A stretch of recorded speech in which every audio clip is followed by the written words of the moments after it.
Varicose veins కి సరైన చికిత్స కోసం సంప్రదించండి ఎవిస్ హాస్పిటల్. నమస్తే రమగారు. నమస్తే జయ. రమగారు, పిల్లలు కొన్ని సందర్భాల్లో చెడు అలవాట్లు నేర్చుకోవటం స్నేహితుల వల్ల కావచ్చు, వారంతటి ఏదైనా చూసి కావచ్చు నేర్చుకుంటూ ఉంటారు. చిన్నప్పటి నుంచి చెప్తా ఉండాలి, కానీ ఏదైనా కథల రూపంలో చెప్తే కాస్త బాగుంటుంది కదా. కొన్ని కథలు బాగుంటాయి, కొంత ఆలోచింప చేస్తాయి కదండి. అలాంటివి ఏమన్నా ఉంటాయి? పూర్వం అంట ఒక గురుకులంలో కృష్ణచంద్రుడు ఆయన పేరు, గురువుగారు. చాలామంది శిష్యులు ఉండేవాట, చాలా బాగా చదువుకున్నాడు ఆయన. ఆయన భార్య ఉండేవాళ్ళు, చాలామంది శిష్యులు. అయితే ఏమైందట, ఒకనాడు ఆయన నదికి వెళ్ళి పూజా పునస్కారం సంధ్యావందనాదులు ముగించుకొస్తుంటే ఓ 4-5 కాస్త పెద్దవాళ్ళుగా ఉన్న కుర్రవాళ్ళు ఓ కుర్రాన్ని కొడుతున్నారు చెంపకాయలు. నేను అర్థం కాలే, ఏమిట్రా ఎందుకు నాయన వాడిని కొడుతున్నారు అంటే, వీడందరూ దొంగతనం చేస్తున్నాడండి. 2-3 సార్లు మేము చూసి చూడనట్టు ఊరుకున్నాము, పట్టుబడి కూడా నేను దొంగతనం చేయలేదంటున్నాడు. వాడి దగ్గర వస్తువు దొరికింది, మాట వింటలేదు, 2-3 సార్లు జరిగింది, మీకు దాకా తీసుకురాకుండా మేమే దండిద్దామని దండిస్తున్నామంటే అప్పుడు ఈయన వదిలిచ్చి వాళ్ళని అందరినీ కూర్చోబెట్టుకుని ఒక కథ చెప్తాను అన్నట్టు. ఓకే. పంచమహాభూతాల్లో నీరు ఒకటి. ప్రపంచానికి అది అవసరం, మనకి అది అవసరం. కానీ ఏం చెప్తారు, నీరు పల్ల మెరుగు. ఎక్కడ చిన్న ఖాళీ ఉన్నా అందులోకి వెళ్ళిపోతుంది. ఓకే. నీరు పతనానికే దారితీస్తూ ఉంటుంది. ఎంతసేపు కిందకి వచ్చేద్దామనే ఉంటుంది, దానికి పైకి వెళ్దామని ఎందుకు ఉంటుంది? పైకి ఉండదు. మానవుల బుద్ధి కూడా కిందకెళ్ళే దారి కనపడి ఆ వైపుకి నీరులాగా దారి తీస్తే పతనమే తప్ప పైకి ఉండదు ఇంకా. ఓకే.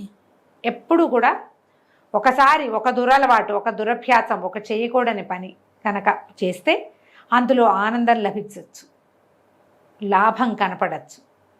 కానీ చివరికి జరిగేది ఆనందము లాభము కాదు, పతనావస్థ. ఎక్కడికో వెళ్ళిపోతాం, దాంట్లోంచి బయటపడలేం. తొలిగా మన కాలు జారుతున్నప్పుడే, బురదలో పడ్డప్పుడే కాలు కడిగేసుకోవాలి, కాలు వేయకుండా ఉండాలి అందులో. ఈ రకమైన పతనానికి వెళ్ళకూడదు. పూర్వం ఇలాంటిదే ఓ కథ జరిగిందని ఓ కథ చెప్తున్నారు. ఓకే. ఇదివరకు ఈ చుట్టుపక్కల గ్రామాల్లో శ్యామలుడని ఒక కుర్రాడు ఉండేవాడు. మంచి కుటుంబమే వాళ్ళది. కానీ వీడికి తల్లిదండ్రుల సద్బోధలేవి చెవికక్కేవి కాదు. వాడికి ఉన్న స్నేహితులు సావాసాలు మంచివి కాదు, చెడు సావాసాలు. వాడికి చెడు సావాసాలు, కొంటె పనులు చేసేవాళ్ళు, అల్లరిగా చేసేవాళ్ళు, మిస్చివస్ వాళ్ళు, చిన్న పొన్న దొంగతనాలు చేసేవాళ్ళు, పక్క వాళ్ళ తోటల్లో మామిడికాయలు కొట్టుకొచ్చేసేవాళ్ళు, వాళ్ళ అగ్గివాముకి గడివాముకి అగ్గి పెట్టేవాళ్ళు, మేకల్ని తీసుకుపోయేవాళ్ళు, మేకలు నమ్మేసి చదరంగం పాచకలు ఆడుకునేవాళ్ళు. అలాంటి వాళ్ళతో, కొంటె పనుల వాళ్ళతోటి స్నేహం. ఓకే. క్రమంగా దొంగ పనుల వైపుకు వెళ్ళాడు. ఏదో ఉండేవాడు, ఎంత చెప్పినా వాళ్ళ అమ్మా నాన్న మాట వినేవాడు కాదు. ఇందులో ఈ దొంగతనాల్లో, ఈ అల్లరిలో లభించే థ్రిల్ ఉంది చూసావా, అది వాడి రక్తాన్ని ఉరకలెత్తిచ్చేసేది. పక్కవాడికి తెలియకుండా వాడి వస్తువు దొంగతనం చేసి వాడెదురుగుడానే తింటే ఒక సరదా. అది లేదా జయ ఇప్పుడు ఉంటారు రమ్మగారు. థ్రిల్, ఇప్పుడు ఈ థ్రిల్ మనకి ఎన్నిట్లలో, అవును, ఎన్ని పిచ్చి పనులు చేయిస్తుందో ఆ థ్రిల్ కోసం. ఎస్. ఆఖరికి మనం అసహ్యకరంగా చెప్పుకునే ఎక్స్ట్రా మ్యారిటల్ ఎఫైర్స్ కూడా థ్రిల్ కోసం చేసేవే. అంతే, అంతకంటే అధికంగా లభించేదేం లేదు ఎవరికి తెలియకుండా చేయటంలో ఉండే థ్రిల్. అదొక్కసారి బుద్ధికి నేర్పామా, అలవాటు చేయడానికి అదే చేస్తుంది. అయితే ఇలాగే చేసేవాడు సరిగ్గా చదువుకునేవాడు కాదు. అయితే ఏమైందట, ఆ కాలంలో రాజుగారు అక్కడ పెద్ద అమ్మవారి దేవాలయం ఒకటి ఉందట. ఓకే. ఉంటే అమ్మవారికి విశేషంగా కొలుపులు చేయించి ఒక నవరత్న హారం చేయించారు రాజు. ఆ నవరత్న హారంలో ఆ కింద భాగంలో ఎక్కడ పతకాలు ఉంటాయి కదా మన కిందకి, పెండెంట్స్, అక్కడ ఒక పెద్ద మణిని పొదిగించారు. అది చాలా మేలు చేసే మణి అని చెప్పుకునేవాళ్ళు, పెద్ద మణి.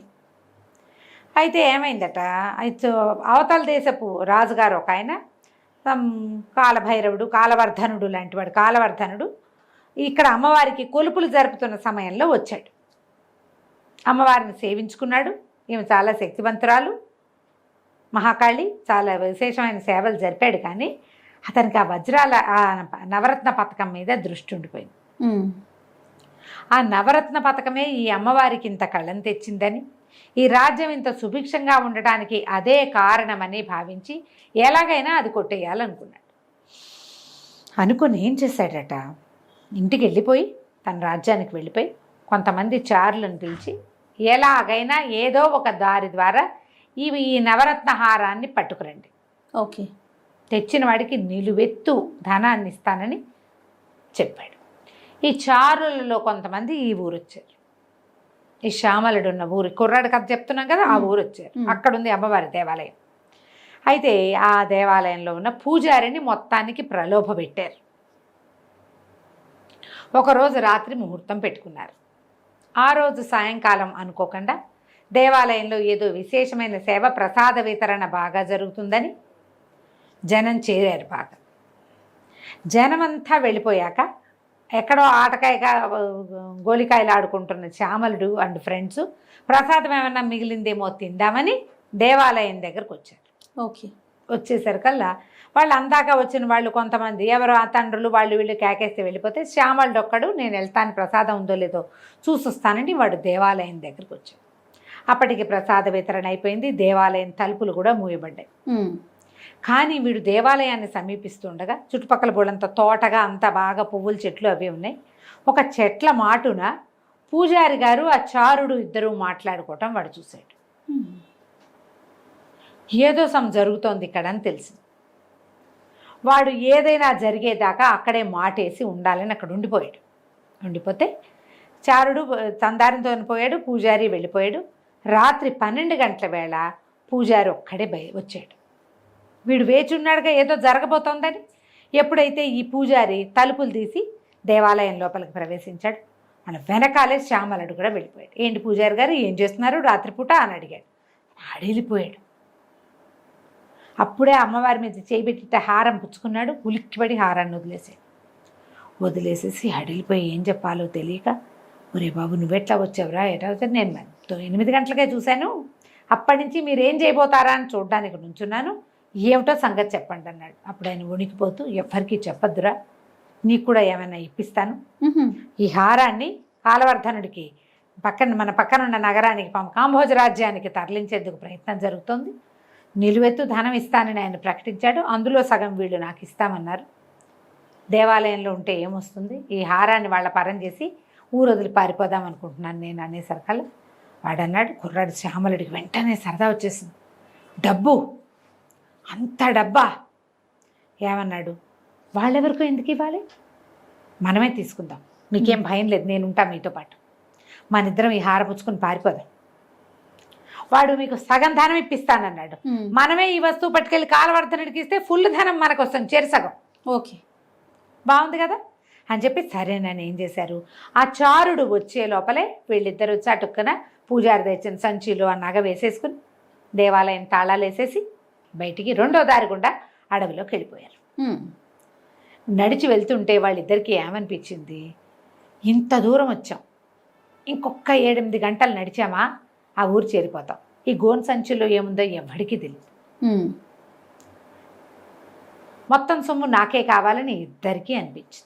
చూడండి, అనిపించాక ఏం చేశారు, ఒక బాగా ముందుకెళ్ళాక శ్యామలుడు అన్నాడు, అమ్మో కాళ్ళు పడిపోతున్నాయి, ఆకలేసిస్తోందండి, మీరు ఇక్కడే కూర్చోండి, ఊళ్ళోకి వెళ్ళి ఏదైనా ఫుడ్ పట్టుకొస్తానన్నాడు.